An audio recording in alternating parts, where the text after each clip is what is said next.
Sir. Okay, good evening. Last time हम लोगों ने good evening everyone. Good evening अरे सर। क्या कहता है ओके, साला। Good evening. लास्ट टाइम हम लोगों ने जीएसटी ऑफलाइन टूल किया था, तो सबको वो समझ आ गया था? किसी को कोई प्रॉब्लम उसके अंदर? आज मैं आपको बताता हूँ। जीएसटीआर 1 जो था वो हमारा क्लियर हो गया था। आज जो हम करेंगे वो जीएसटीआर 2 करेंगे। बेसिकली जीएसटीआर 2 होता क्या है मैं आपको बता देता हूँ कि जितनी भी आप परचेज करते हैं मार्केट से किसी भी पर्सन से, तो जो आपने उसके ऊपर टैक्स भरा होता है उसका आपको क्रेडिट मिल जाता है जीएसटी पोर्टल के ऊपर।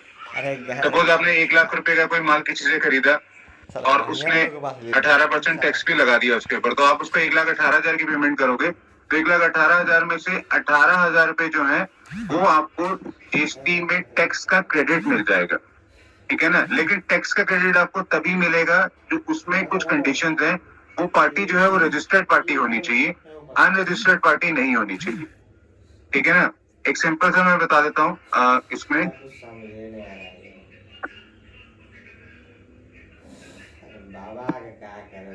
सपोज अगर कोई पार्टी है आपकी एस एम मशीन टूल्स और इसने आपको 5% लगा के एक बिल दिया।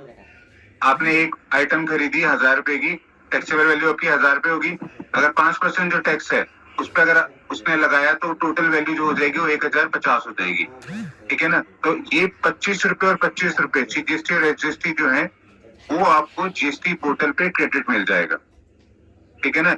ये तभी मिलेगा जब आप उसको पेमेंट कर देंगे और वो आपके अगेंस्ट रिटर्न फाइल कर देगा। ठीक है ना? अगर वो रिटर्न फाइल नहीं करता है, आप उसे पेमेंट कर देते हैं, तो आपको ये क्रेडिट नहीं मिलेगा। ठीक है ना? ये पार्टी रजिस्टर्ड होनी चाहिए, इसके पास जीएसटी नंबर होना चाहिए, तभी आपको क्रेडिट मिलेगा। अगर ये पार्टी अनरजिस्टर्ड है, B2C है, अगर सपोज अगर ये B2C हो जाए उसके बाद जीएसटी नंबर नहीं है, तो आपको ये क्रेडिट नहीं मिलेगा। ठीक है ना? तो ये क्रेडिट बेसिकली जो होता है वो आपको टैक्स पे करने में मदद करता है। वो आपकी टैक्स की लायबिलिटी को राइट ऑफ कर देता है या फिर उसको एडजस्ट कर देता है। वो कैसे कर देता है मैं आपको बताता हूँ। सपोज आपकी जो लायबिलिटी है, आपने 2 लाख रुपए की सेल करी 18% के हिसाब से, तो आपने जो टैक्स उसके ऊपर लगाया है वो 18% के हिसाब से जो लगाया है 36,000। ठीक है ना? तो आपके पास जो पैसे आएंगे वो आएंगे टैक्सेबल वैल्यू प्लस टैक्स, यानी कि 2,36,000 रुपए। ठीक है ना? आपने जो गवर्नमेंट को टैक्स देना है वो देना है 36,000 रुपए। अगर अब आप परचेज करते हैं, ये था सेल्स। अगर अब आप परचेज करते हैं 50,000 की 18% के हिसाब से, ठीक है ना? तो आपने उसके ऊपर जो टैक्स दिया होगा 50,000 रुपए, अगर 18% हम निकाले तो वो हो जाएगा 9,000 रुपए। तो आपने जो उसके ऊपर टैक्स दिया है वो 9,000 रुपए दिया है। पार्टी को जो पेमेंट आप करोगे वो करोगे 59,000। ठीक है ना? तो गवर्नमेंट ये कहती है कि आपने जो 36,000 रुपए टैक्स भरना था वो 36,000 रुपए टैक्स आपने तो भरना है ही है, लेकिन अगर आपने कोई परचेज कर रखी है, कोई परचेज आपने जो रजिस्टर्ड पार्टी से कर रखी है, तो उसका टैक्स जो आपने अगर उसको दिया है तो वो टैक्स उतना लेस हो जाएगा। तो यहाँ पे जो आप टैक्स भरोगे वो भरोगे 36,000 माइनस 9,000, यानी कि 27,000। ठीक है ना?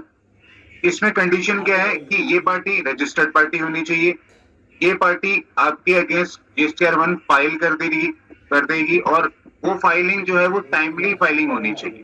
ठीक है ना? अगर वो लेट फाइलिंग करेंगे तो आप उसका क्रेडिट आप उस महीने नहीं ले पाएंगे। ठीक है ना?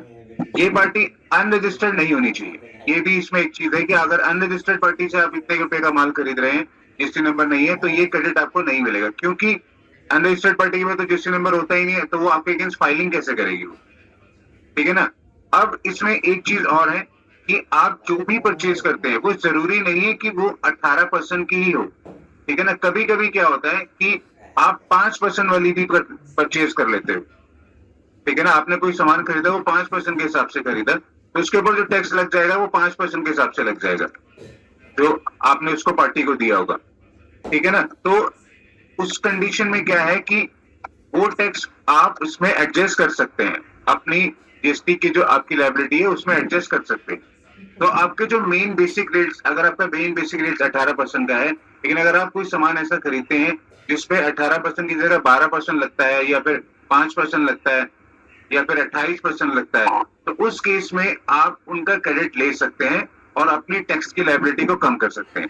ठीक है ना। अब उसमें देखिए क्या क्या चीजें आ जाती हैं। सपोज आपने कोई किसी से माल खरीदा, कोई भी, अगर मान लीजिए कंप्यूटर आपने खरीदा, ठीक है ना, उस पर 18% आपने, कंप्यूटर आप बेचते हैं, आप उस पर 18% लगा के बेचते हैं, तो ठीक है, तो आपने 18% के हिसाब से जो भी बिलिंग करी होगी वो सारी 18 उसके हिसाब से ही आप उसको पेमेंट रिसीव करेंगे। लेकिन अगर आपने अपनी फैक्ट्री के लिए या अपनी शॉप के लिए कोई मशीन आपने खरीदी जिससे कंप्यूटर इंस्टॉल करने में या कोई भी उसको बनाने में मदद करती है, ठीक है ना, तो वो वाली जो उसके ऊपर जो आप टैक्स भरेंगे, उसके ऊपर जो आपने टैक्स भरा होगा परचेज के टाइम में, वो वाला टैक्स आप इसके अंदर एडजस्ट कर सकते हैं। सपोज नॉर्मल क्या होता है कि नॉर्मल जो होता है वो हम लोग गुड्स खरीदते हैं, जैसे तो गुड्स ही बेचेंगे हम लोग। लेकिन कभी कभी ऐसा होता है कि कोई सामान ऐसा खरीदते हैं हम जो हम बेचते नहीं आगे, ठीक है ना, वो हमारी कंपनी के अंदर ही रहेगा, जिसको हम फिक्स एसेट्स भी बोल सकते हैं एक तरह से। तो फिक्स एसेट्स का भी आपको जो क्रेडिट है वो मिलेगा, ठीक है ना। तो वो क्रेडिट कैसे कैसे होते हैं वो मैं आपको बता देता हूँ।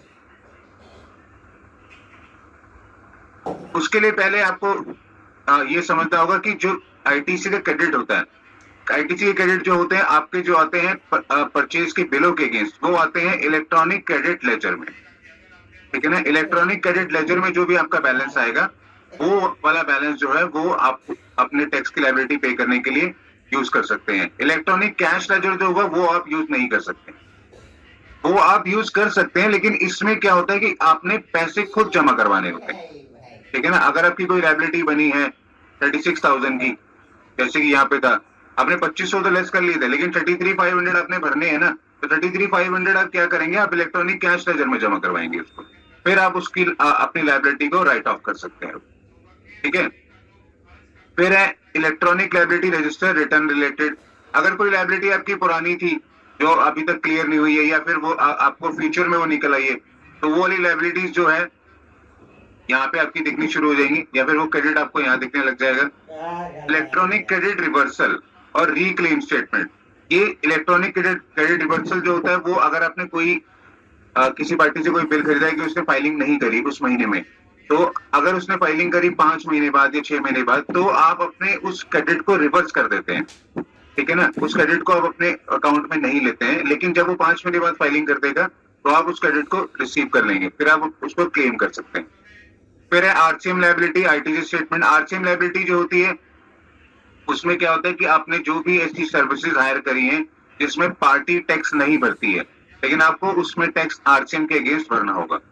और लास्ट है negative liability statement, regular tax payer. अगर कोई नेगेटिव कोई लायबिलिटी अगर निकल रही है जिससे डिपार्टमेंट ने निकाला है, तो वो यहाँ पे आ जाएगी। सबसे पहले मैं आपको यहाँ दिखा देता हूँ, आपको जो समझना है वो समझना है अपना लेजर।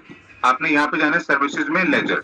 इलेक्ट्रॉनिक कैश लेजर मैंने आपको बता दिया, इसमें आप ही पैसा जमा कराते हैं तो वो उसके अंदर रिसीव हो जाता है। इलेक्ट्रॉनिक क्रेडिट लेजर जो है उसमें आप नहीं जमा करवाते हैं, उसमें पार्टीज जो अपने बिल्स हैं वो जब फाइलिंग कर देती है तो वो आता है। अगर हम इस लेजर को यहाँ पे चेक करें, एक लेजर स्टेटमेंट आप यहाँ से निकाल सकते हैं किसी भी महीने की। सपोज एक अप्रैल की ही निकाल लेते हैं आज तक। तो यहाँ पे देखिए, यहाँ पे जो आ रहा है आईटीसी एक्यूड थ्रू इनपुट, ठीक है ना। आईटीसी एक्यूड थ्रू इनपुट का मतलब होता है कि इनपुट जो है आपका उस महीने कितना मिला था, यहाँ पे आपने उसने मंथ दे रखा है, ठीक है ना। मंथ आपका जो आ जाएगा वो मेंशन हो जाएगा, और कितना इनपुट आपको मिला था वो आपको यहाँ पे पता लग जाएगा। देखिए आईटीसी जो होते हैं वो 3 तरह के होते हैं। एक होता है आईजीएसटी, जिसको हम इंटीग्रेटेड टैक्स कहते हैं। एक होता है सीजीएसटी, जिसको हम सेंट्रल टैक्स कहते हैं। एक होता है एसजीएसटी, जिसको हम स्टेट टैक्स कहते हैं। एक होता है सेस, ठीक है ना। ये सेस जो है बेसिकली लग्जरी आइटम्स के ऊपर अलग से कभी कभी लगता है, जो 28% वाले रेट होते हैं। नॉर्मल आइटम्स पे ये नहीं लगता है सेस, ठीक है ना। अगर आप इसमें चेक करें, अगर मैं अप्रैल का चेक करूं, यहाँ पे अप्रैल का जो क्रेडिट आया हुआ है, वो हमें क्रेडिट जो रिसीव हुआ है वो ये हुआ है 20994, ठीक है ना। और सेंट्रल टैक्स में हुआ है 63499, और स्टेट में भी हुआ है 63499। ठीक है ना, तो ये फिगर आती कहां से है ये मैं आपको बता देता हूँ। ये फिगर जो है, अगर आप रिटर्न में जाएंगे,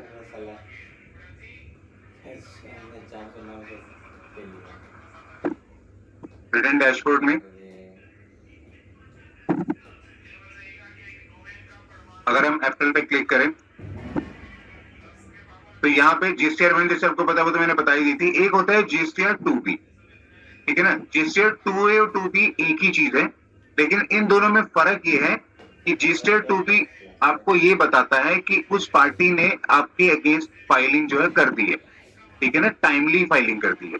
और जीएसटीआर 2 है जो आपको ये बताता है कि उस पार्टी ने आपके अगेंस्ट फाइलिंग कर दी है, लेकिन मे भी उसने टाइमली ना करी हो, तो अब भी उसको यहाँ पे आपको शो होगा।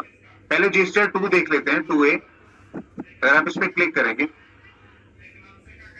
तो यहाँ पे पार्ट ए है और पार्ट काफी वैसे तो पार्ट्स हैं, लेकिन जो मेन पार्ट है वो पार्ट ए है।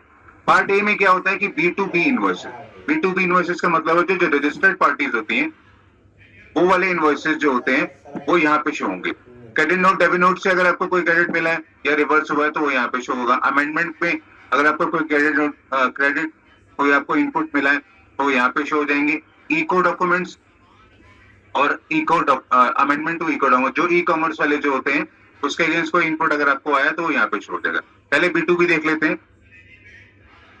ये तो B2B इनवॉइसेस जो होते हैं, सप्लाई डिटेल्स, ये वो पार्टीज हैं जिनसे आपने सामान खरीदा है। ठीक है ना, और इन्होंने आपके अगेंस्ट जो रिटर्न है वो फाइल कर दी है, तभी आपको वो जीएसटी पोर्टल के अंदर नजर आ रहा है। जिसने किसी ने रिटर्न कौन सी डेट को फाइल करी है वो यहाँ पे आपको दिख जाएगा। जैसे 10 तारीख को, 10 मई को करी है, 8 मई को करी है, अप्रैल के मंथ की करी है। ठीक है ना, 3B फाइलिंग इसने कर दी है, लेकिन 3B कईयों ने फाइलिंग नहीं करी है। फिर जीएसटीआर 1 जो है उन्होंने वो तो फाइल करी रखी है, यहाँ पे स्टेटस दिख रहा है। अब इसमें जो क्रेडिट है वो आपको अगर चेक करना है, सपोज हम पार्टी फर्स्ट लेते हैं, तो अगर आप चेक करें 06 है, आप भी तो 06 में ही काम करते हैं, तो 06 पे अगर आप क्लिक करेंगे तो इस पार्टी ने आपके अगेंस्ट ये वाला जो बिल है ये फाइल कर दिया है। आपने इससे परचेज किया था, इस पार्टी ने आपके अगेंस्ट ये वाला बिल जो है वो फाइल कर दिया है और टैक्स भी भर दिया है। तो टैक्स का रेट अगर आपने चेक करना है तो यहाँ पे आपको टैक्स का रेट भी दिख जाएगा अगर आप क्लिक करेंगे, 18% जो है। ठीक है ना, अगर हम नेक्स्ट वाले पे जाएंगे 03 में, इस पार्टी से आपने सामान खरीदा है, आपने 2 परचेज करी है तो ये 2 बिल्स अलग अलग दिखाएगा, और उसने 10 बिल्स करे हैं तो 10 अलग अलग दिखाएगा। अगर एक करा है तो एक ही दिखाएगा, ये कभी भी कंबाइंड होके नहीं दिखाएगा। ठीक है ना, अगर हम इस पे क्लिक करें 05 पे तो यहाँ पे 18% वाली सेल है, 18% वाला परचेज है जो उसने बिल फाइल कर दिया है। लेकिन अगर आप यहाँ पे चेक करेंगे ये पार्टी जो है वो 03 की थी, यानी कि ये पार्टी जो है आउटसाइड द स्टेट की थी। तो ये जब भी आप फाइल करेगी तो उसमें आपको आईजीएसटी मिलेगा। ठीक है ना, सीजीएसटी और एचजीएसटी नहीं मिलेगा। जो आउटसाइड वाली पार्टी से अगर आप कुछ परचेज करते हैं आउटसाइड द स्टेट वाली पार्टी से, तो उसमें आपको हमेशा इनपुट क्रेडिट जो है वो आईजीएसटी में मिलेगा। ठीक है ना, सीजीएसटी एचजीएसटी में नहीं मिलेगा। लेकिन अगर आप लोकल किसी पार्टी से खरीदते हैं तो उसमें आपको जो क्रेडिट है वो सीजीएसटी और एचजीएसटी में मिलेगा। ठीक है ना, वो आपको हमेशा सीजीएसटी और एचजीएसटी में मिलेगा, क्योंकि ये विद इन द स्टेट है।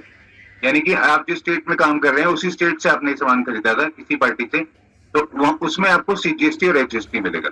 तो अब बेसिकली आपने करना क्या है कि आप जो परचेज की डिटेल आप जितनी भी बना लेते हैं, आपने परचेज पूरी अगर रिकॉर्डेड कर ली है अपनी बुक्स के अंदर, तो उसके बाद आपने ये चेक करना है कि आपने उस पार्टीज ने आपके अगेंस्ट सारी बिलिंग फाइल कर दी है या नहीं कर दी है। तो वो फाइलिंग जो है वो आप यहाँ 2A से चेक कर सकते हैं। ठीक है ना, वो आप B2B 2A से चेक कर सकते हैं। ठीक है ना, और अगर उसने टाइमली फाइलिंग नहीं करी है या टाइमली अगर वो लेट फाइलिंग करी है, 2 दिन लेट करी है, 3 दिन लेट करी है, तो वो जो है आपको 2B से नजर आएगी।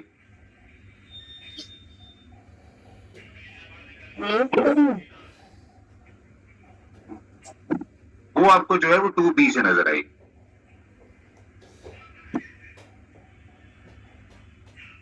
ठीक है ना, अब बेसिकली आपने जो फोकस रखना है इनपुट क्रेडिट लेने के लिए, तो वो आपने जो है हमेशा 2B के लिए रखना है, 2A के लिए नहीं रखना है।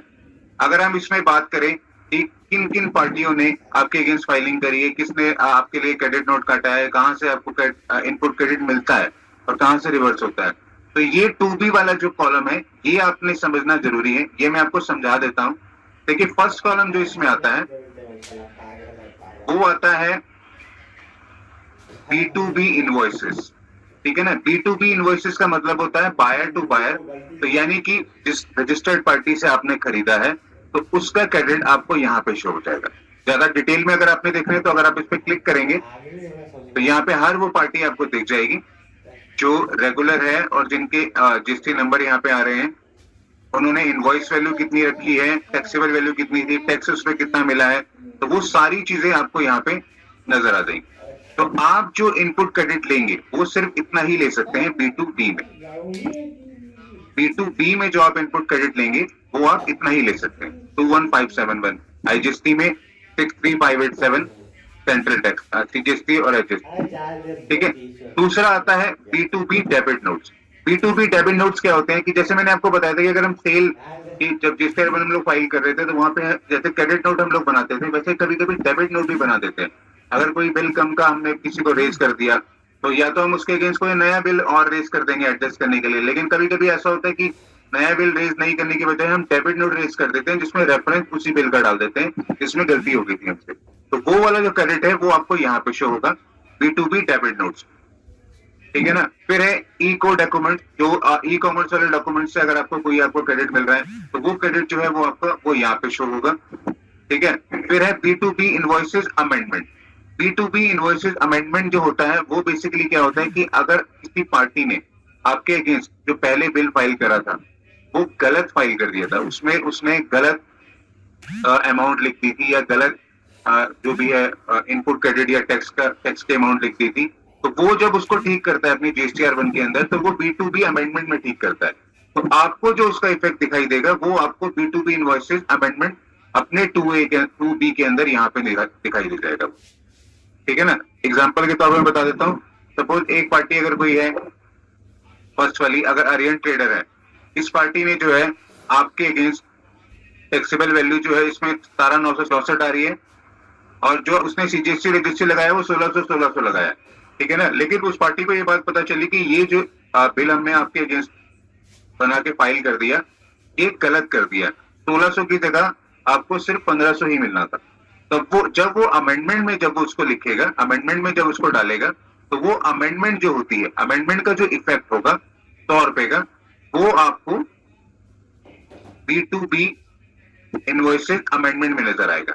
इसमें सबसे बड़ा फर्क क्या है कि ये जब इनपुट आया है, ये इनपुट आपको अप्रैल में आया है। ठीक है ना, तो अप्रैल में वो अमेंडमेंट तो नहीं कर सकता, अप्रैल में वो अमेंडमेंट तो नहीं कर सकता ना। अप्रैल में अगर वो बिल फाइल कर रहा है तो वो बिल उसमें अगर गलती हो गई है तो उस गलती को पहले ठीक कर देगा। ठीक है ना, अमेंडमेंट जो होती है वो हमेशा नेक्स्ट डे, तो उसने जो ठीक कर दिया अगर नेक्स्ट मंथ में तो उसका अमेंडमेंट का इफेक्ट आपको यहाँ पे नजर आने लग जाएगा कि इतना इनपुट आपका रिवर्स हो गया है या फिर इतना टैक्सेबल वैल्यू जो है इसमें 17,964 आ रही है और जो उसने CGST रजिस्ट्री लगाया वो एडजस्ट करने के लिए। लेकिन कभी कभी ऐसा होता है कि नया बिल रेज नहीं करने की बजाय हम डेबिट नोट रेज कर देते हैं जिसमें रेफरेंस उसी बिल का डाल देते हैं जिसमें गलती हो गई थी हमसे। तो वो वाला जो क्रेडिट है वो आपको यहाँ पे शो होगा B2B डेबिट नोट्स। ठीक है ना, फिर है ई को डॉक्यूमेंट, जो ई कॉमर्स वाले डॉक्यूमेंट से अगर आपको कोई आपको क्रेडिट मिल रहा है तो वो क्रेडिट जो है वो आपका वो यहाँ पे शो होगा। ठीक है, फिर है B2B invoices amendment. B2B invoices amendment जो होता है वो बेसिकली क्या होता है कि अगर किसी पार्टी ने आपके अगेंस्ट जो पहले बिल फाइल करा था वो गलत फाइल कर दिया था, उसमें उसने गलत अमाउंट लिख दी थी या गलत जो भी है इनपुट क्रेडिट या टैक्स के अमाउंट लिख दी थी, तो वो जब उसको ठीक करता है अपनी GSTR1 के अंदर तो वो B2B अमेंडमेंट में ठीक करता है। तो आपको जो उसका इफेक्ट दिखाई देगा वो आपको B2B इनवॉइसेस अमेंडमेंट अपने 2B के अंदर यहाँ पे दिखाई दे जाएगा। ठीक है ना, एग्जाम्पल के तौर पर बता देता हूँ। सपोज एक पार्टी अगर कोई है फर्स्ट वाली, अगर आर्यन ट्रेडर है, इस पार्टी ने जो है आपके अगेंस्ट टैक्सेबल वैल्यू जो है इसमें 17,964 आ रही है और जो उसने CGST रजिस्ट्री लगाया वो 1600 लगाया। ठीक है ना, लेकिन उस पार्टी को ये बात पता चली कि ये जो बिल हमने आपके अगेंस्ट बना के फाइल कर दिया ये गलत कर दिया, 1600 की जगह आपको सिर्फ 1500 ही मिलना था। जब वो अमेंडमेंट में जब वो उसको लिखेगा, अमेंडमेंट में जब उसको डालेगा, तो वो अमेंडमेंट जो होती है, अमेंडमेंट का जो इफेक्ट होगा 100 रुपए का, वो आपको B2B इनवॉइसेस अमेंडमेंट में नजर आएगा। इसमें सबसे बड़ा फर्क क्या है कि ये जब इनपुट आया है, ये इनपुट आपको अप्रैल में आया है, ठीक है ना, तो अप्रैल में वो अमेंडमेंट तो नहीं कर सकता, अप्रैल में वो अमेंडमेंट तो नहीं कर सकता ना। अप्रैल में अगर वो बिल फाइल कर रहा है तो वो बिल, उसमें अगर गलती हो गई है तो वो उस गलती को पहले ही ठीक कर देगा, ठीक है ना।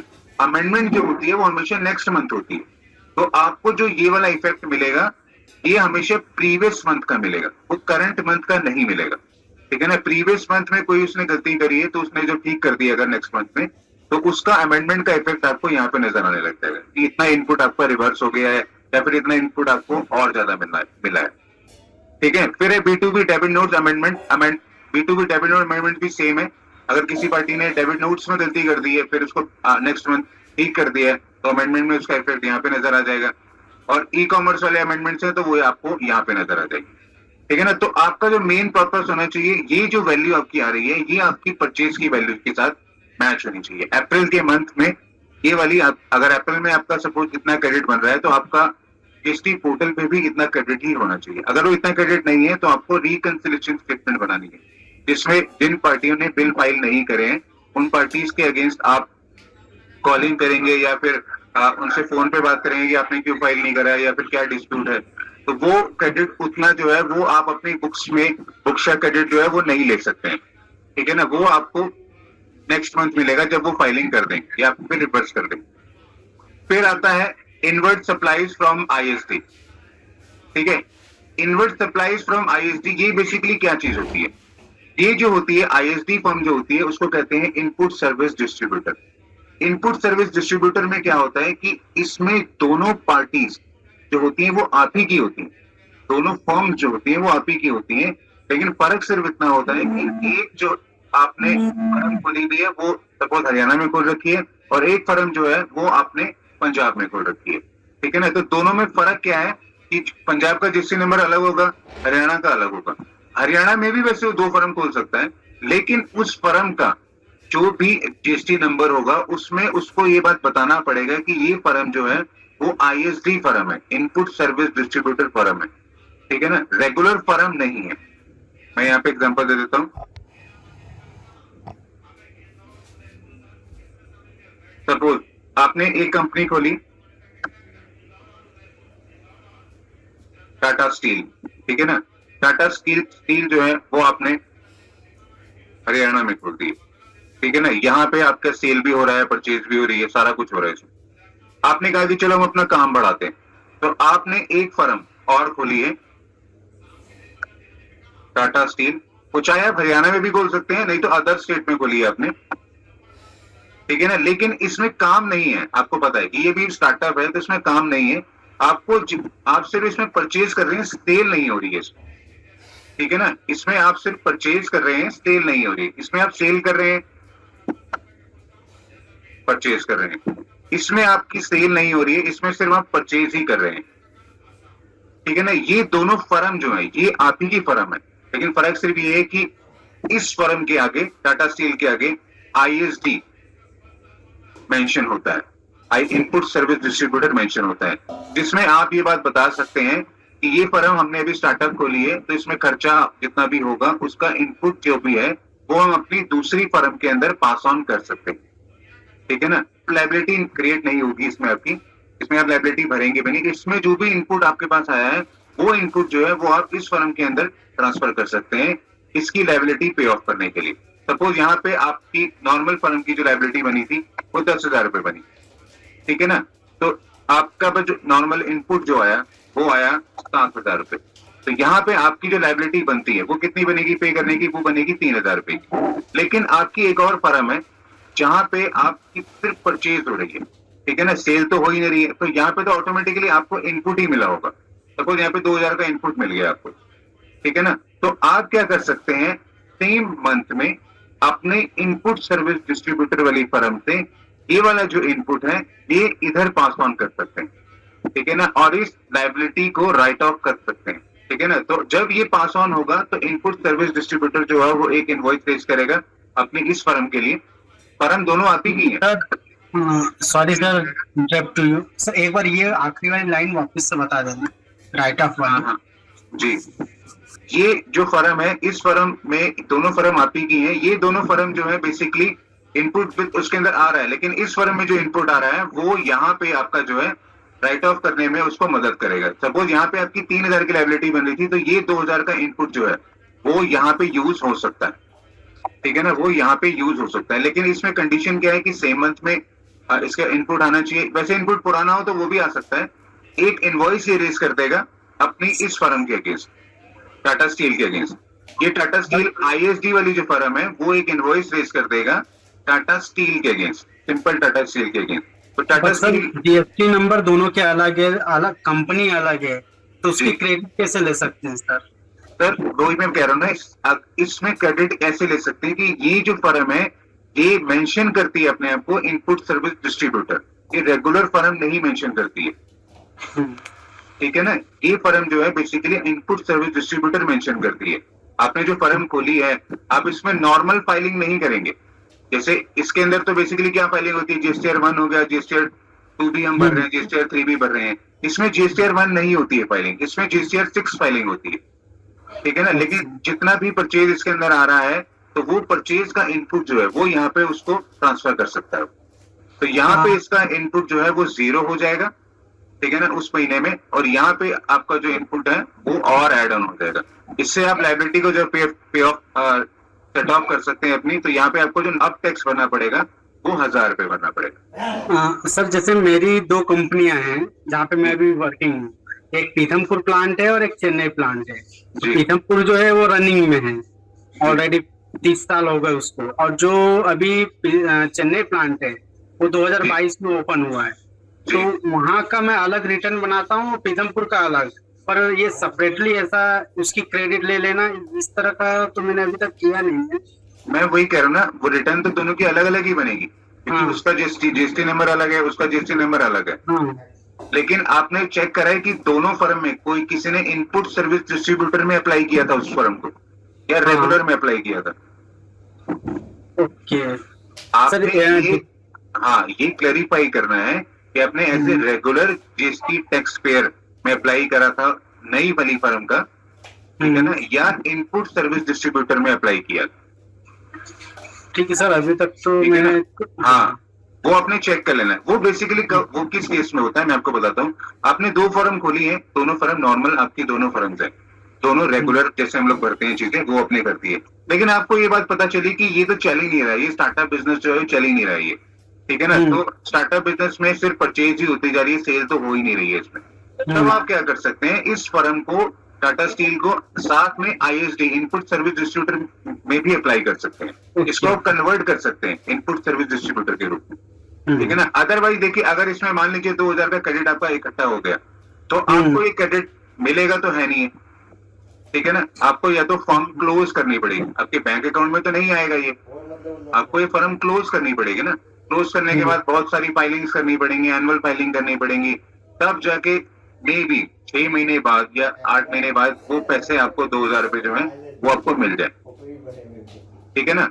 लेकिन अगर आपको करंट मंथ में ही आपको ये वाला इनपुट चाहिए, तब आपने क्या करना है, अपनी इस नॉर्मल फर्म को इनपुट सर्विस डिस्ट्रीब्यूटर में कन्वर्ट करवा लेना है। जैसे कंपोजिशन वाले जो होते हैं वो रेगुलर में कन्वर्ट करवा लेते हैं ना, या रेगुलर वाले जो होते हैं वो कंपोजिशन स्कीम में कन्वर्ट करवा लेते हैं। तो सेम है इनपुट सर्विस डिस्ट्रीब्यूटर का रूल। इनपुट सर्विस डिस्ट्रीब्यूटर, अब दोनों फर्म आपकी है, ये नॉर्मल होगी इनपुट।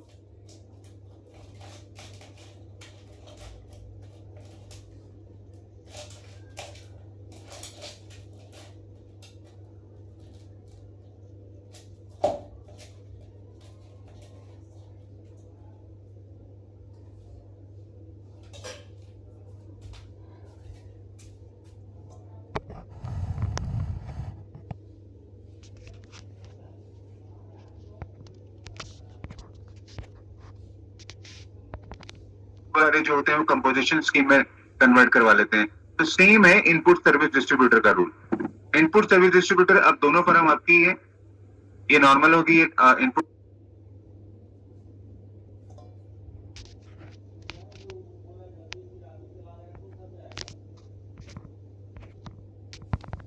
जो होते हैं वो कंपोजिशन स्कीम में कन्वर्ट करवा लेते हैं। तो सेम है इनपुट सर्विस डिस्ट्रीब्यूटर का रूल। इनपुट सर्विस डिस्ट्रीब्यूटर, अब दोनों फर्म आपकी है, ये नॉर्मल होगी इनपुट।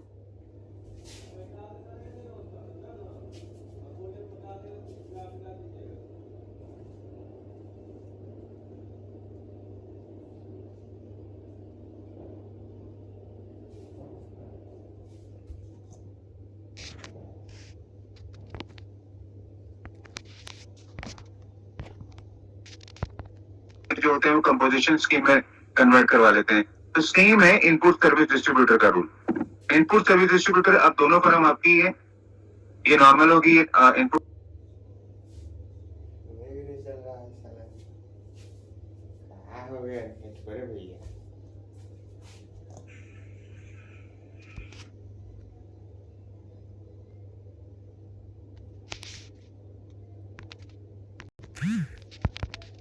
जो होते हैं वो कंपोजिशन स्कीम में कन्वर्ट करवा लेते हैं। तो सेम है इनपुट सर्विस डिस्ट्रीब्यूटर का रूल। इनपुट सर्विस डिस्ट्रीब्यूटर, अब दोनों फर्म आपकी है, ये नॉर्मल होगी इनपुट। यही है हमारे से फंस जाते। ए राम दिवस।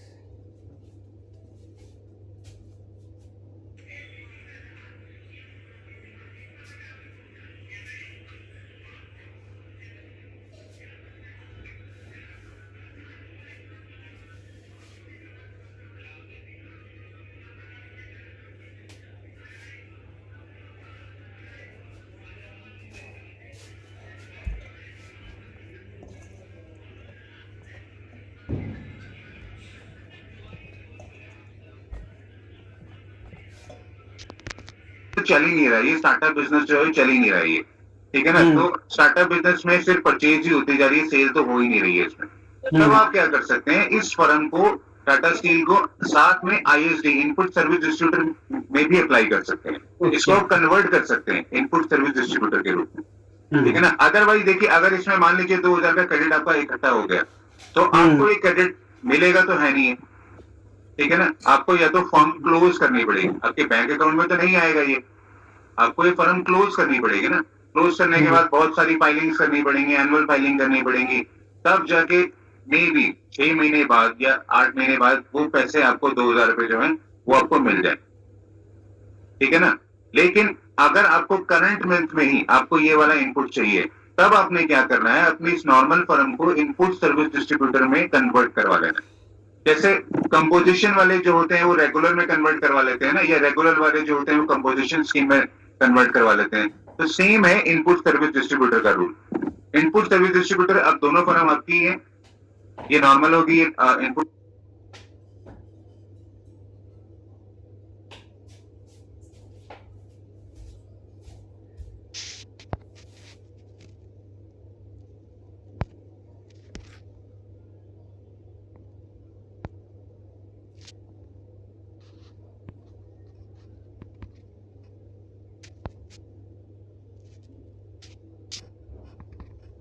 महीना या 1 साल ऐसा करके देखते हैं कि क्या चक्कर क्या हो रहा है, मतलब वो सेल क्यों नहीं रही है, मतलब सेल क्यों नहीं हो रही है। तो अब उसको 1 साल इनपुट सर्विस डिस्ट्रीब्यूटर कन्वर्ट करवा लेते हैं। तो सेम है इनपुट सर्विस डिस्ट्रीब्यूटर का रूल। इनपुट सर्विस डिस्ट्रीब्यूटर, अब दोनों फर्म आपकी है, ये नॉर्मल होगी इनपुट।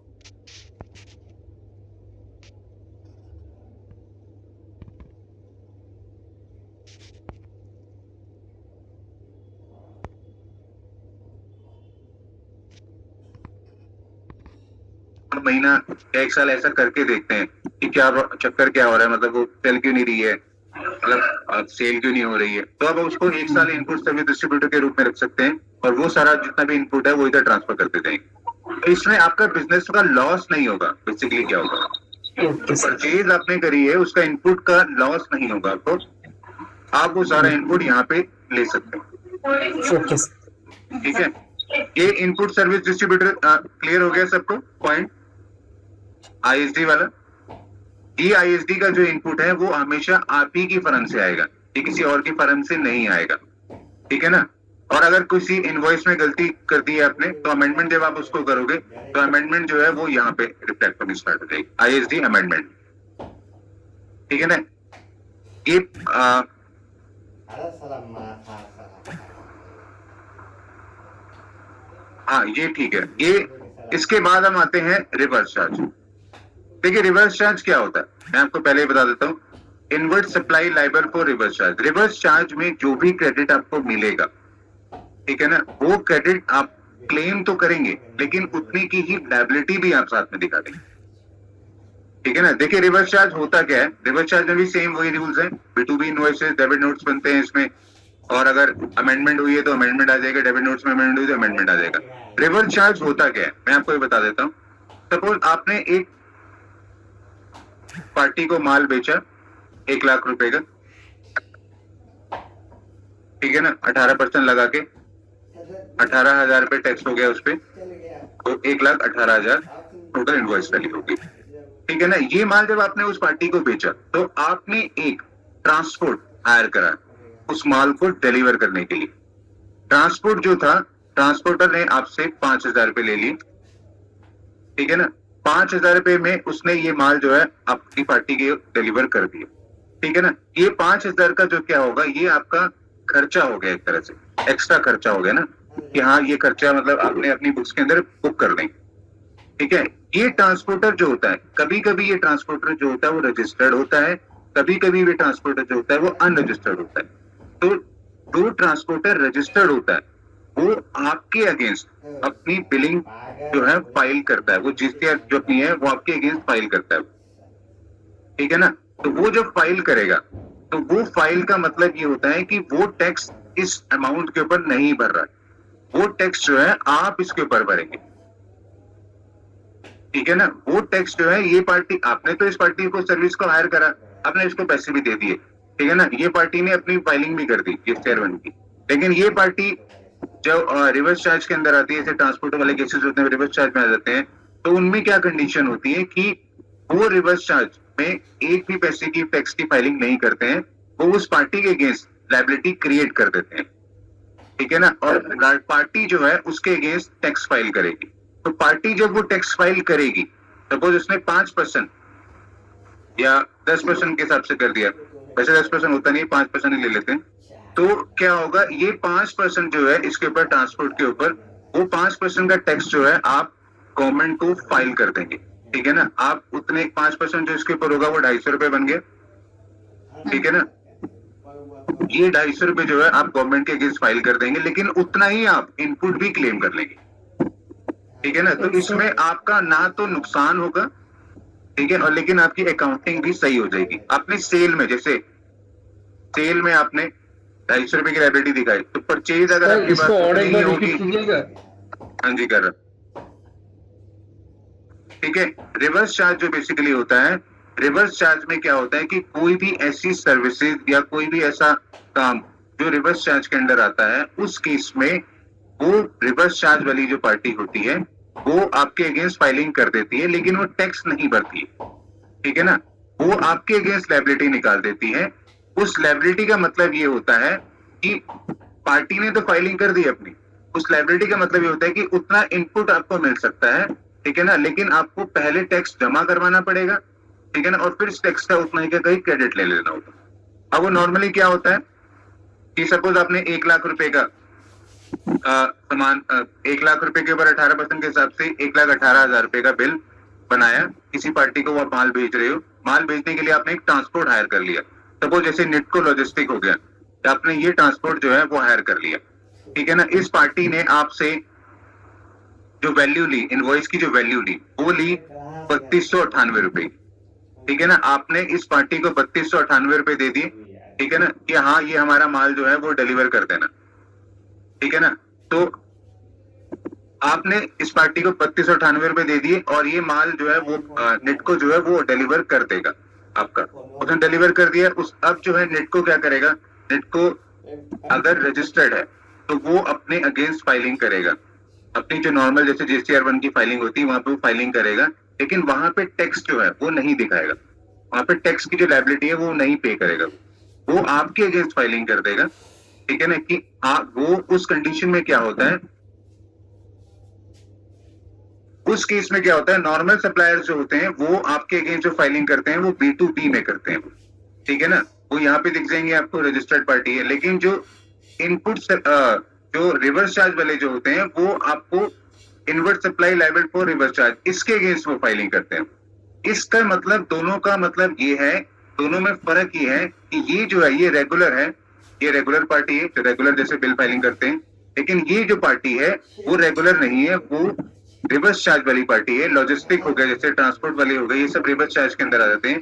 ये वो वाली पार्टी है। इसमें ये लोग जो फाइलिंग करते हैं उसमें इस टैक्स की लायबिलिटी को ये लोग पे नहीं करते हैं, जो ये दिखाते हैं, ठीक है ना। इसमें ये टैक्स की लायबिलिटी जो है वो आपने पे करनी है रिवर्स चार्ज के अगेंस्ट। तो जब आप रिवर्स चार्ज के अगेंस्ट ये लायबिलिटी पे करते हैं तो उतना ही क्रेडिट भी आपको उसके अंदर मिल जाता है, ठीक है ना। उतना ही क्रेडिट भी आपको उसके अंदर मिल जाएगा। नेटको से सपोज आपने नेटको की सर्विसेज हायर करी, उसने आपसे 3298 रुपए ले लिए, ठीक है ना, ये वाला सामान डिलीवर करने के लिए। आपने 3298 का क्या किया होगा, आपने खर्चा बुक कर लिया होगा फ्रेट का। नॉर्मल जो होता है वो फ्रेट का ही खर्चा आपने बुक करा होगा, या 3298 का फ्रेट था इसमें, ठीक है ना। लेकिन जीएसटी डिपार्टमेंट ये कहता है कि 3298 का जो आपने फ्रेट का खर्चा बुक करा है, इसके अगेंस्ट आप रिवर्स चार्ज में अपनी फाइलिंग कर दीजिए, ठीक है ना। रिवर्स चार्ज में क्या रूल है कि जितनी लायबिलिटी आप रिवर्स चार्ज के अगेंस्ट दिखाएंगे उतना ही आप इनपुट भी ले लेंगे।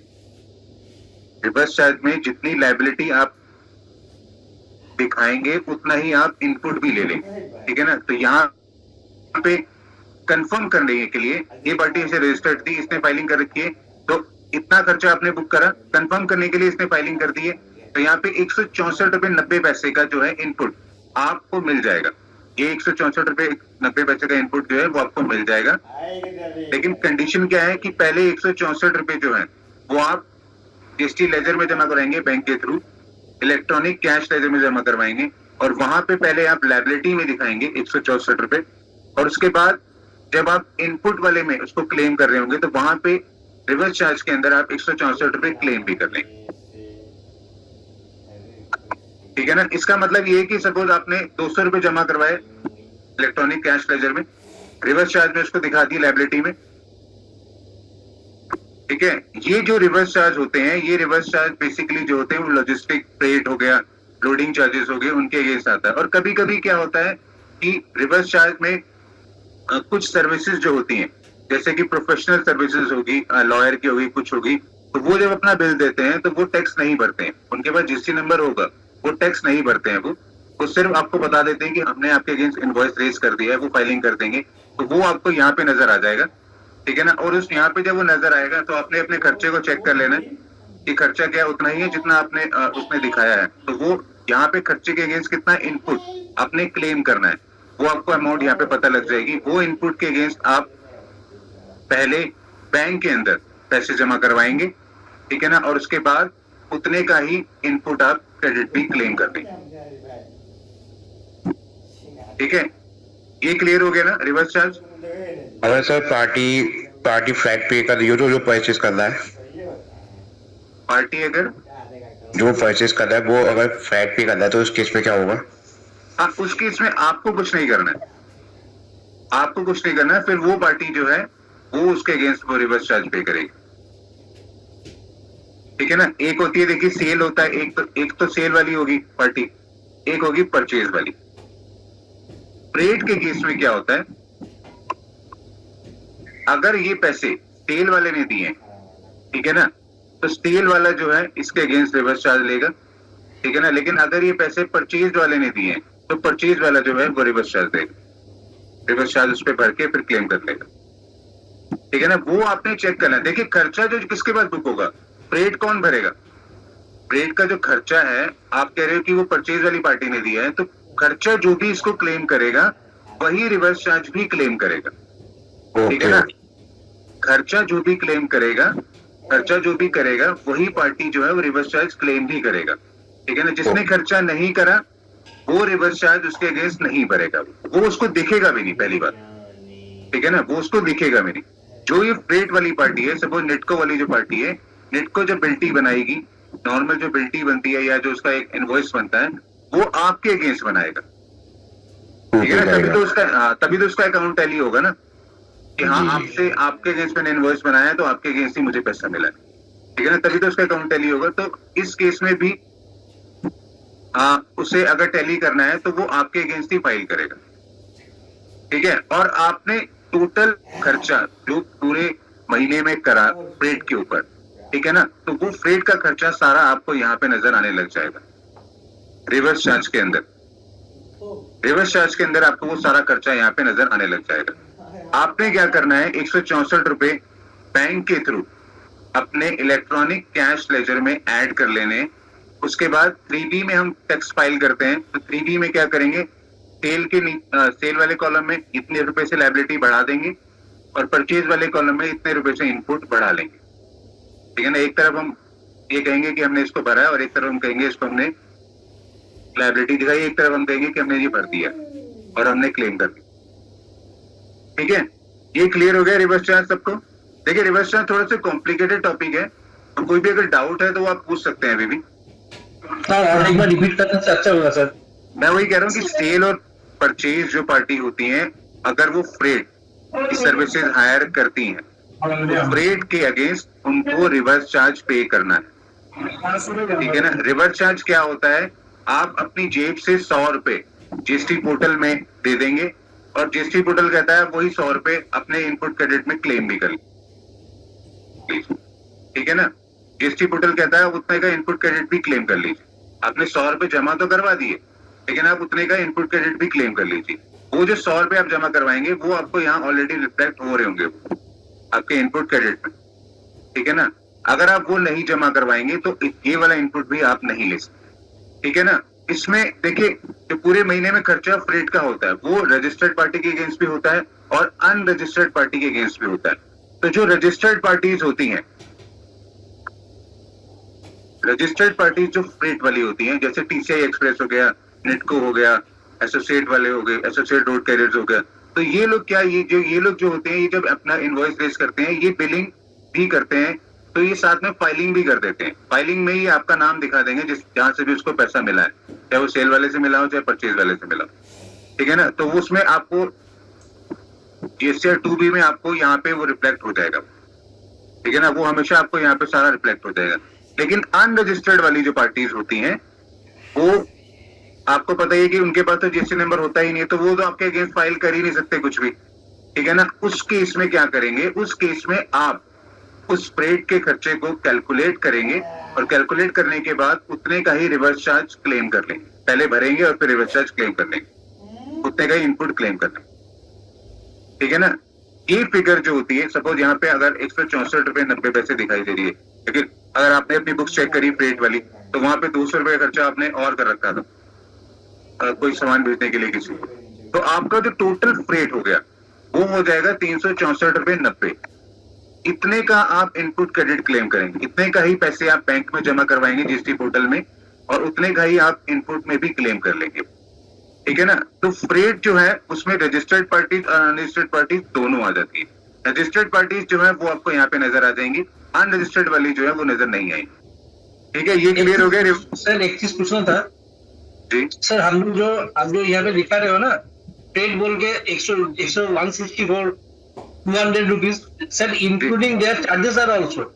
हाँ ये देखिए ना, जो चार्जेस है वो है 3298, ठीक है। इनवॉइस की वैल्यू जो है वो 3298 है। तो पार्टी ठीक को है। अपने नेटको वालों को तो आपने जो दिए होंगे पैसे वो 3298 ही दिए होंगे ना, हाँ हाँ हाँ, ठीक है ना। 3298 में 164 रुपए दिए थे आपने उसको, सर वो तो इंक्लूडेड है, उसमें हाँ, इंक्लूडेड है। इनपुट डेड नहीं है, इनपुट रिवर्स चार्ज के अंदर आपने लेना है उसको। इनपुट डेड, आप जैसे डेड वाली लैंग्वेज कह रहे हो, वो डेड नहीं होता है। सर डेट नहीं सर, मैं बोल रहा हूँ इंक्लूडेड है। हाँ उसमें नहीं लगा नहीं हुआ है। नहीं, कैसे इंक्लूड होगा ये देखिए, टैक्सेबल वैल्यू कितनी है इसकी 3298, 298, हाँ। आईजीएसटी कितना है इसमें 164 रुपए। तो अगर आप इन दोनों को प्लस करेंगे तो इससे ज्यादा ही होगा ना इनवॉइस वैल्यू से, ठीक है ना, इससे ज्यादा ही तो होगा ना, तभी वो इसके अंदर नजर आ रहा है, वो तभी आपको वो रिवर्स चार्ज वाले में नजर आ रहा है। नहीं तो रेगुलर वाले में टैक्सेबल वैल्यू और टैक्स को हम प्लस करते हैं तो इनवॉइस वैल्यू जो है उतनी नजर आती है, ठीक है ना। तो आपने जो इनपुट लेना है, इस पार्टी ने डिक्लेयर कर दिया है कि हमें तो ये पैसे मिल गए हैं, लेकिन 164 रुपए का रिवर्स चार्ज की लायबिलिटी उसने निकाल दी है, ये आपने भरनी है। ये अपने भरनी है, पहले अपने भरनी है और फिर उतना ही क्लेम भी कर लेना है। ठीक है, ये क्लियर हो गया रिवर्स चार्ज? सर मुझे एक क्वेश्चन पूछना है कि परचेस के केस में जैसे हमारे पास जो परचेस के बिल आते हैं उसमें हम लोग फ्रेट जो है अकाउंटिंग हेड के अंदर ही बुक कर लेते हैं, अलग से शो हाँ, नहीं ठीक करते है, और ठीक है। दोनों परसेंट सीजीएसटी एसजीएसटी लेके कंप्लीट कर देते हैं। तो ठीक है, 3B ठीक है। में तो हम लोग इनपुट रिवर्स का कुछ ऐसा रहता नहीं है। हाँ, वो वाला क्या केस होता है वो मैं आपको बता देता हूँ। अगर आप 1 लाख रुपए का जब बिल बनाते हैं 18% हिसाब से 1,18,000 हो गए, आप यहीं पे 5,000 रुपए और लगा लेते हैं फ्रेट के। ठीक है ना, तो 5,000 पे भी तो आप 18% कैलकुलेट कर लेते हैं ना। अपने उस इनवॉइस में 5,000 रुपए के ऊपर भी तो आप 18% कैलकुलेट कर लेते हैं ना। ठीक है सर। तो 18% जो है ऑलरेडी आपने यहाँ पे टैक्स ऑलरेडी क्लेम करके जमा भी करवा दिए ओके सर। स्केल में। ठीक है ना, तो वो इसलिए वो रिवर्स चार्ज में नहीं आता है। और सर दूसरी चीज ये है कि बहुत सारे परचेस के केस में ऐसा होता है कि जैसे 5,000 रुपीज फ्रेट का है तो वो लोग उस पर जीएसटी चार्ज नहीं करते, बेसिक टैक्सेबल अमाउंट तो उन्होंने चार्ज कर लिया, फ्रेट पे रहने दिया और नॉर्मली 9% सीजीएसटी एसजीएसटी लग गया टोटल पे। तो उस केस में ऐसा कोई चांस नहीं है आरसीएम का। उस केस में आरसीएम का चांस नहीं, समझा नहीं मतलब है। मतलब उस केस में तो हम आरसीएम ले ही नहीं रहे ना और सामने वाला पार्टी भी क्लेम नहीं करेगा। नहीं, वो देखिए, वही तो मैं कह रहा हूँ, वो बुक्स आप गलत लिख रहे हैं ना। फिर आपने एक पार्टी से सामान खरीदा 1,18,000 का, ठीक है ना, उस पार्टी ने 5,000 रुपए एक्स्ट्रा लगा दिए, ठीक है ना, फ्रेट के उसी बिल के अंदर लगा दिए। ठीक है ना, आपने तो उसको जो पार्टी को पेमेंट करी होगी वो 1,18,000 प्लस 5,000 करी होगी ना। हाँ। ठीक है ना, लेकिन ये 5,000 रुपए टैक्स नहीं इंक्लूड था, टैक्स नहीं लगा था। हाँ, इसने वो 5,000 पे टैक्स नहीं लगा है, 1,00,000 का मतलब जो उसका बेसिक अमाउंट था उस पे लगा के कर दिया है। हाँ, ठीक है ना, तो उस केस में क्या होगा, ये जो पैसा है फ्रेट का, ये फ्रेट का जो पैसा है, ये जो बिल्टी बनेगी, ये बिल्टी आपके नाम पे बनेगी या उस पार्टी के नाम पे बनेगी? नहीं, मैं तो अभी परचेस कर रहा हूँ ना सर। हाँ, परचेस कर रहा हूँ तो सामने वाला पार्टी बिल्टी वगैरह सब बना के मुझे हैंड ओवर कर रहा है और उसके बिल पे मैंने देखा कि 1,00,000 का बिल था और 9% 18% उस पर जीएसटी लगा है और 5,000 रुपए उसने फ्रेट का लगाया जो कि वो अलग से शो कर रहा है, उस पर आरसीएम वो क्लेम नहीं कर रहा है, मतलब वो टैक्स लगा नहीं रहा है उस पे। हाँ, तो आप जब फ्रेट का आप अपना कॉलम चेक करेंगे तो फ्रेट वाले कॉलम में 5,000 रुपए का खर्चा आपके पास आ रहा होगा ना। हाँ, आप जब उसको बुक करेंगे तो आप बुक कैसे करेंगे? परचेज तो में मैंने आप जो 1,00,000 के 1,00,000 के अंदर 5,000। हाँ, परचेज में आप 1,00,000 दिखाएंगे, फ्रेट में आप 5,000 दिखाएंगे और टैक्स में आप कितना दिखाएंगे? 18,000। 18%। हाँ, ठीक है ना, लेकिन अगर आप जब चेक करेंगे कि ये 5,000 के ऊपर हमने टैक्स भर दिया है, नहीं, हम इस पे ले ही नहीं रहे, कुछ पार्टियां लेती नहीं है फ्रेट पे। हाँ, वो देखिए वो गलत अकाउंटिंग होती है ना, मैं वही कह रहा हूँ, वो आप उसमें ऐसा नहीं कर सकते हैं। आपने सिर्फ रिवर्स चार्ज ही तो भरना है, आपका कोई नुकसान थोड़ी ना हो रहा उसके अंदर, आपका कोई नुकसान नहीं है उसमें। ये 5,000 रुपए पार्टी ने नहीं लगाया लेकिन ये 5,000 आपने उस पार्टी को दे दिए, ठीक है ना। लेकिन जब आपका ऑडिट होगा, जब भी आपकी बुक्स चेक होंगी तो बुक्स ये कहती है कि जो फ्रेट का जितना भी खर्चा है उसके ऊपर टैक्स ऑलरेडी पे हुआ होना चाहिए, चाहे वो डायरेक्ट हो चाहे वो रिवर्स चार्ज के अंडर हो, ठीक है ना। वो टैक्स जो भी वो कैलकुलेट होगा तो वो वैसे ही कैलकुलेट होगा। और सेकेंडरी चीज सर एक और सेल के केस में पूछना था कि जैसे हमारी बहुत सारी गाड़ियां आउटसाइड जाती, फ्रेट आउटवर्ड होता है और फिर वहां से पार्टी जैसे ऋतु रोड लाइन्स हो गया, उसने अपना बिल जनरेट किया और उस पर लगा दिया कि 20,000 रुपीज मेरा फ्रेट चार्जेस रहा और 18% उसने जीएसटी भी लगा दिया, बट वो टोटल अमाउंट में 20,000 ही शो करता है, वो उतना ही अपन को पेमेंट करना पड़ता है और फिर उसके अगेंस्ट में हमको आरसीएम पे करना पड़ता है। हाँ, उसमें आपको आरसीएम पे करना होगा। हाँ, तो उस केस में सर हम लोग जब बिल जब बुक करते हैं तो 20,000 पे टीडीएस काट के जितना भी उसका रहता है टीडीएस काट के हम पेमेंट कर देते हैं माइनस करके, बट उस केस में हम आरसीएम नहीं बुक करते हैं। आरसीएम आप बुक नहीं करते हैं तो वही गलती कर रहे हैं ना, आरसीएम तो आपने बुक करना ही है। लास्ट में जो चेकिंग होगी ना वो कैसे होगी कि फ्रेट का आपके लेजर का टोटल देखा जाएगा, ठीक है ना। टोटल अगर आपके फ्रेट का पूरे साल में 1,00,000 रुपए आ रहा है हाँ ठीक है ना, तो उसको आपने ये जरूर चेक कर लेना है कि 1 लाख रुपए में से कितनी फ्रेट्स पे हमने ऑलरेडी टैक्स दे दिया है। कहीं तो कई लोग कहीं जो बिल होते हैं उसमें तो ऑलरेडी लग के आ रहा होता है ना फ्रेट, और उसमें हाँ। टैक्स भी अलग से लग के लगा ही होता है उसमें। पर हमारे जो इसमें ऋतु एयरलाइंस में एक केस बता रहा हूँ, जैसे 1 लाख का कोई बिल है और उन्होंने 18% शो कर दिया है, बट जो उसका जो टोटल अमाउंट है जीएसटी प्लस, उसमें 1 लाख रुपए शो कर रहे हैं, वो 18% शो नहीं कर रहे। तो उसमें आपको भरना है रिवर्स चार्ज। हाँ उसमें आपको यही RTM कह उसमें आपको भरना है, आप उसे कंसिडर नहीं कर रहे वो और बात है, लेकिन आपने उसमें भरना है reverse charge. Okay sir, thank you sir. ठीक है, ये रिवर्स चार्ज क्लियर हो गया सबको? जी, मेरा पॉइंट था सर आपसे, जैसे अभी आप अपन 2B डिस्कस कर रहे हैं, तो 2B में जो आईएमएस रिपोर्ट जनरेट होती है, आईएमएस रिपोर्ट में जो भी बिल्स पे अपन एक्शन लेते हैं वही 2B में शो होता है, राइट? जी। तो इन केस कभी कभी ऐसा भी हो सकता है कि 2B में वो डेटा शो हो जो कि आईएमएस में शो नहीं हो। नहीं नहीं, ऐसा नहीं होगा। 2B में वही डाटा आएगा जो आपने मतलब एक्चुअली में सही फाइलिंग कर रखी, जिन्होंने करी है आपके अगेंस्ट, या आपने भी चेक कर लिया उसको और सब कुछ उसमें सही है, तो वही डाटा इसके अंदर है। आई थिंक सो सर, मेरे ख्याल से जो आप बोलना चाह रहे हैं वो डेटा है जिसपे हमने एक्शन ले लिया, जैसे मैंने एक्शन पे अप्रूव कर दिया है, तो वही डेटा मुझे 2B में शो होगा, यही आप कहना चाह रहे हैं? नहीं नहीं, 2B में जो डाटा आया है वो डाटा पहले आप रिकंसाइल तो करेंगे ना अपनी बुक्स के साथ, हाँ हाँ, है ना। तो कभी कभी ऐसा होगा कि किसी कोई बिल जो है आपने उसका इनपुट क्रेडिट ले रखा है अपनी बुक्स में, लेकिन जीएसटी पोर्टल में वो नजर नहीं आ रहा है। डन। ठीक है ना, तो वो इनपुट तो अब लेंगे ही नहीं। डन। ठीक है। सेकंड क्या होता है कि आपने जो इनपुट क्रेडिट लिया उस बिल के अगेंस्ट, वो बिल यहाँ शो हो रहा है लेकिन अमाउंट में डिफरेंस है। हाँ, मैं आपकी बात समझ गया। जी, मैं आपसे ये कहना चाह रहा हूँ, इन दैट केस सपोज मान लीजिए मेरे पास 2B में जो शो डेटा शो रहा है 22,000 रुपये का, ठीक है, मैंने आईएमएस पे उसको चेक किया, आईएमएस में मैंने चेक किया, उसमें देखा कि मेरे पास में जो बिलिंग हुई है, एग्जैक्ट जो बिलिंग मेरे पास रिसीव हुई है वो 22,000 रुपये की रिसीव हुई है, या फिर मान लीजिए 24,000 रुपये की मेरे पास में डेटा है, क्योंकि मेरे पास में प्रीवियस बिल भी थे जो मैंने इसमें क्लेम करने हैं, ठीक है। जी। तो अब जब मैंने आईएमएस पे एक्शन लेके उस पर अप्रूव कर दिया, अप्रूव करने के बाद जब मैं चेक करता हूँ 2B अपनी, तो 24,000 रुपये नहीं दिखा के वो 22,000 रुपये ही शो कर रहा है सर। देखिए, आईएमएस में आपने जब उसको अप्रूव करा है, तो उस केस में 2B तो नहीं चेंज होगी ना। 2B इसलिए चेंज नहीं होगी क्योंकि 2B की जो फाइलिंग हुई है वो टाइमली फाइलिंग हुई है। ठीक है ना। अब सर अगर in that case quarterly mode हो, तो अगर क्वार्टरली है तो आपको क्वार्टरली नजर आएगा वो। मैं वही आपसे कह रहा हूँ सर, क्वार्टरली एक्चुअली मेरे पास में जो ये केस है ना, वो क्वार्टरली रिटर्न्स का ही केस है एक्चुअली में। लास्ट अपने जैन टू मार्च वाला केस में मेरे पास में एक पार्टी केस में ऐसा हुआ था कि मेरे पास में जो इनपुट शो हो रही थी, एग्जाम्पल बता रहा था, 22,000 शो हो रही थी 2B में, ठीक है। जब मैंने उसको आईएमएस से अप्रूव करके करा तो उसकी इनपुट आ रही थी 24,000 रुपए की, लेकिन 2,000 रुपए उल्टी उसमें कम शो हो रही थी।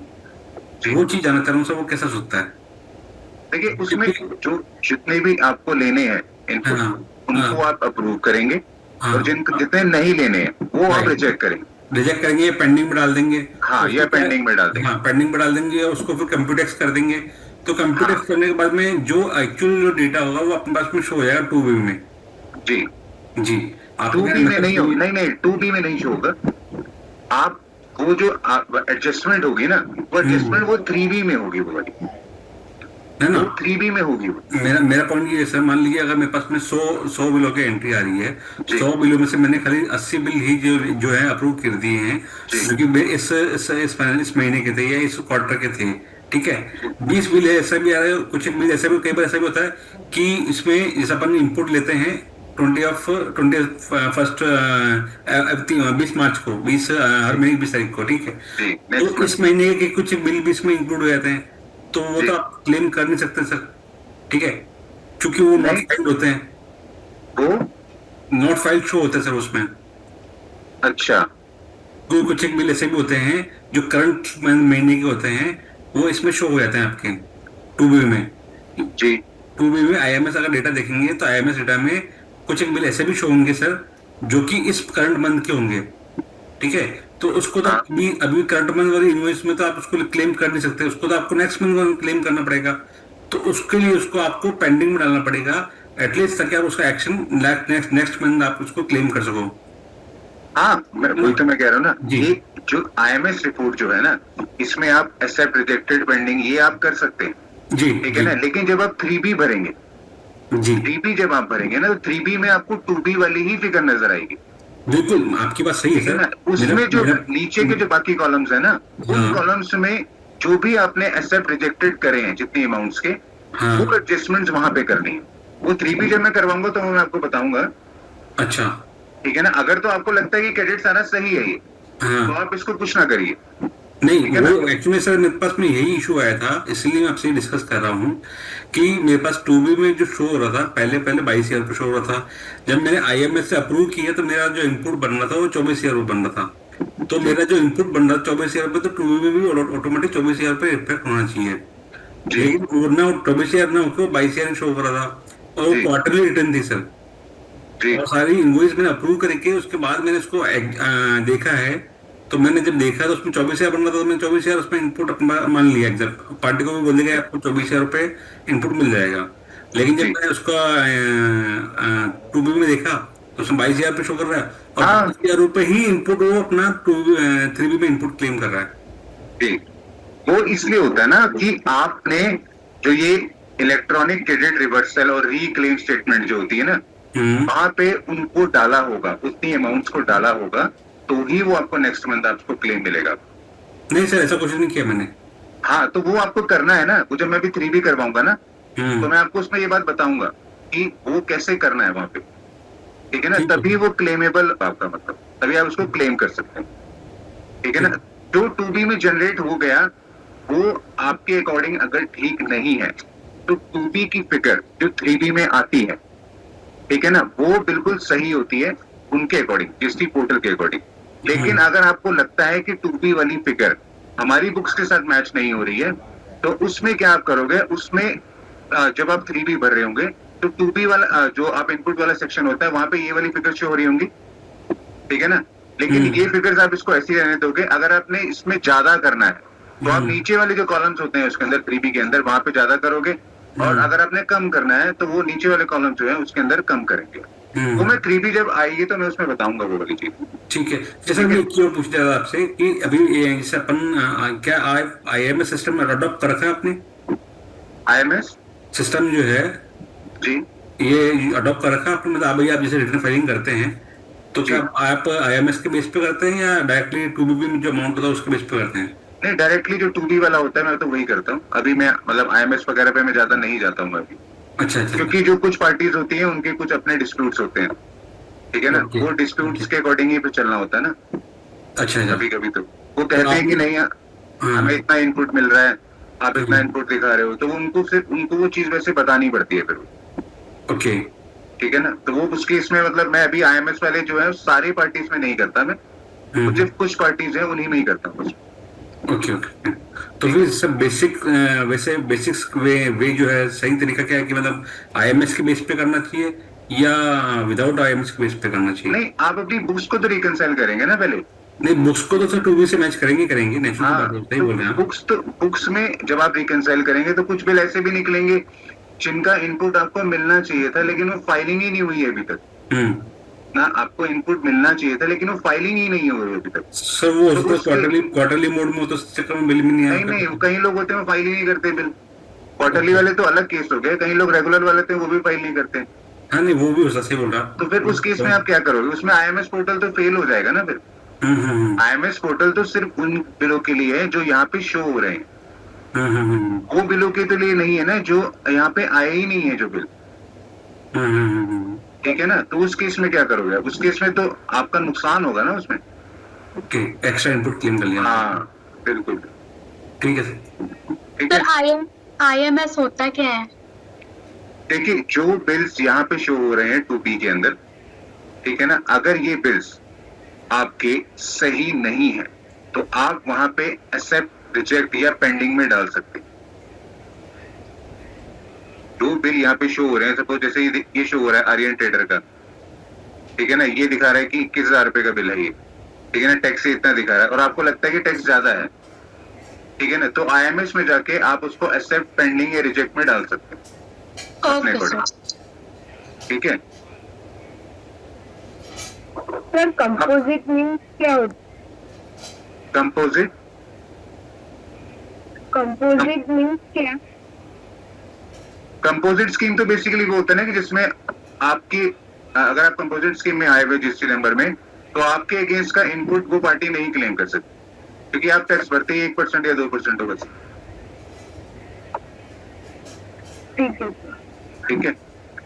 देखिए लास्ट जो रह गया इसमें पार्ट बी रह गया, ये है क्रेडिट नोट्स।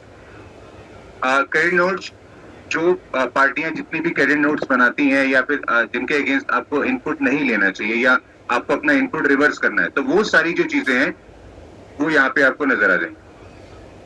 आपको डेबिट नोट्स बताए थे मैंने, डेबिट नोट्स क्या होते हैं, जिनसे सेल बढ़ती है, ठीक है ना, लेकिन क्रेडिट नोट्स क्या होते हैं, क्रेडिट नोट जिनसे सेल घटती है।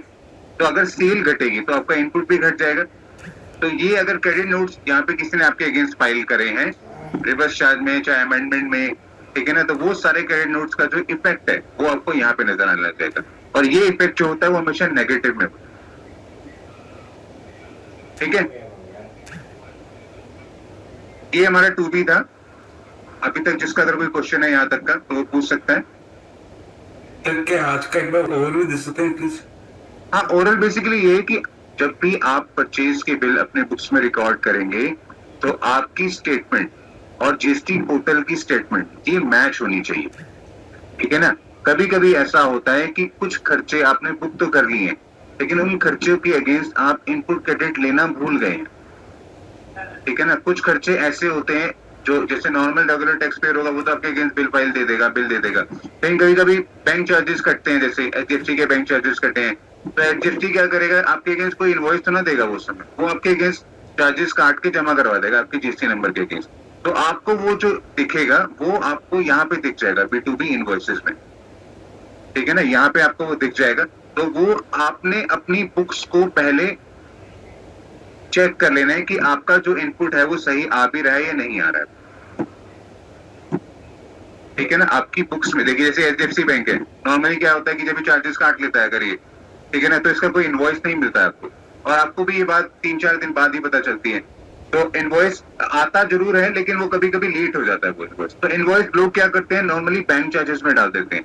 HDFC बैंक वाले का जो इनवॉइस होता है वो बैंक चार्जेस में डाल देते हैं, लेकिन HDFC जो करता क्या है, HDFC बेसिकली आपके अगेंस्ट जो भी बैंक चार्जेस काटता है उसके अगेंस्ट वो टैक्स भी काट लेता है साथ। जैसे 27 रुपए जो है वो टैक्स काट रखा है इसने GST और HST में, और 300 रुपए जो है वो टैक्सेबल वैल्यू है। तो आप जब अपना खर्चा दिखाते हो बैंक चार्जेस का तो सिर्फ बैंक चार्जेस करके दिखा देते हो, मोस्टली पार्टी ऐसी ही करती हैं, ठीक है ना। लेकिन अगर आप उसको ऐसे दिखाओगे कि बैंक चार्जेस जो है वो 300 रुपए है और 27 जो है वो आपके टैक्स के अमाउंट है इनपुट क्रेडिट की, तो आप ये वाला 27 रुपए जो इनपुट है वो आप क्रेडिट में अपने क्लेम कर सकते हैं। तो नॉर्मली आपको जो चेक करना है अपनी बुक्स और अपने पोर्टल, ठीक है। ये बेसिकली था 2B का। बट सर ये नेचर ऑफ गुड्स के अकॉर्डिंगली तो ये हम लोग वैसे कोई भी पार्टी क्लेम कर नहीं सकते सर, ये कोई भी पार्टी क्या नहीं क्लेम कर सकती, क्लेम कर नहीं सकते सर अगर नेचर ऑफ बिजनेस अपना है। जैसे जैसे का आपका ये जो HDFC से चार्जेस है तो आपका चार्जेस बिजनेस तो है नहीं सर, नेचर ऑफ बिजनेस तो है नहीं सर। नहीं तो बैंक तो आप HDFC का यूज कर रहे हो ना। नहीं वो आपकी बात सही है सर, बैंक हम यूज कर रहे हैं, लेकिन ये जो इनपुट क्लेम करने का मीनिंग क्या है कि हम किसकी इनपुट क्लेम कर सकते हैं? इनपुट क्लेम करने का मीनिंग ये है कि जो रेगुलर पेयर्स होते हैं, जो रेगुलर टैक्स पेयर है वो तो है ही है, वो तो आपको बिल मिल ही गया परचेज का, नॉर्मल जो बिल मिलता है। लेकिन कभी कभी कुछ खर्चे ऐसे होते हैं जिनके अगेंस्ट आपको input credit claim reverse charge में करना है और कभी कभी डायरेक्ट भी करना है। तो सर क्या ग्रोसरी का भी अपन इनपुट क्लेम कर सकते हैं? ग्रोसरी जो है बेसिकली अगर आपने खर्चा जो ग्रोसरी का है वो यूटिलिटी में डाला है या फिर स्टाफ वेलफेयर एक्सपेंसेस में डाला है तो आप उसका खर्चा क्लेम कर सकते हैं, लेकिन ग्रोसरी वाला आपके अगेंस्ट बिल फाइल करेगा। हाँ वो तो सर होता है ना, क्योंकि एक्चुअली आपने अगर एग्जांपल के लिए GST नंबर दिया है, डी मार्ट हो गया या किसी भी शॉपिंग मॉल में दिया है तो उसका इनपुट मिलता है, लेकिन एज पर मैंने जहाँ तक देखा वहां तक तो ग्रोसरीज वगैरह का भी या किसी का भी आप इनपुट क्लेम नहीं कर सकते हैं, क्यों रीजन क्यों नहीं कर आपका वो सकते? बिहेव ही नहीं है, आपका नेचर ऑफ बिजनेस वो है नहीं।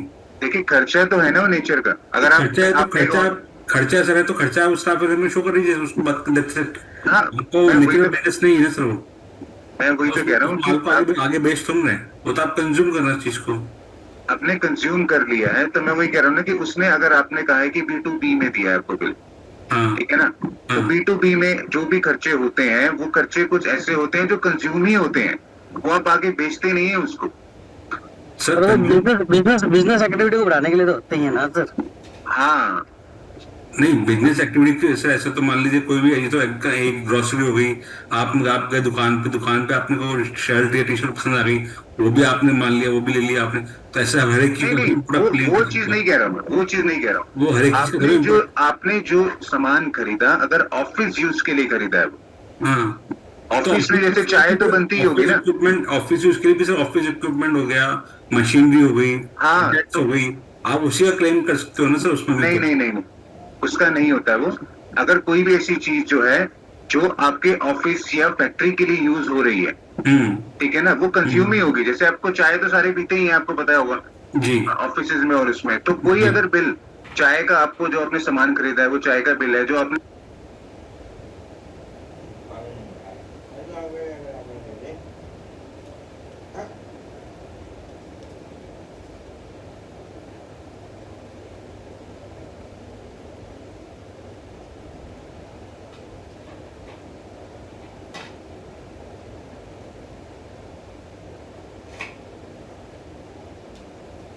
अगर अपना जीएसटी नंबर वहां पे दे दिए तो आप उसको क्लेम कर सकते हैं उसको। आप अपने खर्चे में जब दिखाएंगे तो खर्चे में बिल भी तो आप वैसे ही बुक करेंगे ना। सर वो यदि आपको आना चाहिए एक्चुअली, मेरे पास में डिपार्टमेंट से अभी काफी टाइम पहले की बात है, ऐसा डिस्प्यूट हुआ था, तो उसमें ये जो आप बता रहे हैं ना एक्सपेंसेस वाला पार्ट में, ये जी, उन्होंने डिसअलाउ कर दिया था उन्होंने। देखिए वो डिपेंड करता है ना कि आपकी स्ट्रेंथ कितनी है और खर्चा आप कितना क्लेम कर रहे हैं। आपके यहाँ पे वर्कर जो है वो मान लीजिए 10 है, लेकिन जी आप खर्चा जो क्लेम कर रहे हैं वो 100 का क्लेम कर रहे हैं, तो अब नहीं तो वो डिसअलाउ हो गई वो तो होगा ना। सर वो आप जो कह रहे हैं वो पॉइंट अलग है सर। एक्चुअली उन्होंने यही बोल के क्लेम किया था सर कि आपका नेचर ऑफ बिजनेस अलग है, आपका नेचर ऑफ बिजनेस एग्जांपल के लिए जैसे मान लीजिए मैंने एक ऑटोमोबाइल फैक्ट्री डाल रखी है, ये जी ऑटोमोबाइल शॉप डाल रखी है, ठीक है। अब उसमें मैं ग्रोसरी का बिल दिखाता हूँ और ग्रोसरी में मैं उसको बोलता हूँ कि सर ग्रोसरी का सामान लेके आया मैं, तो ग्रोसरी का सामान में क्या हुआ, चाय की पत्ती या फिर जो भी पार्ट है या फिर कॉफी कॉफी वगैरह है। जी अब आप अगर मिड से मसाला लेके आ गए या जो भी चीज लेके आए तो उसका ना उसको क्लेम करेंगे, ठीक है। तो वो उन्होंने वो बोला कि आप अपने ग्रोसरी के अंदर भी खाली आप स्टाफ वेलफेयर में चाय पत्ती का कर सकते हैं, इससे ज्यादा नहीं कर सकते। और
ये खर्चा वैसे भी डिसअलाउ होगा, तो हाँ हाँ पॉइंट ऑफ ये बोला था कि ये आप इसलिए उन्होंने डिसअलाउ किया कि नेचर ऑफ बिजनेस ही नहीं है आपका ये।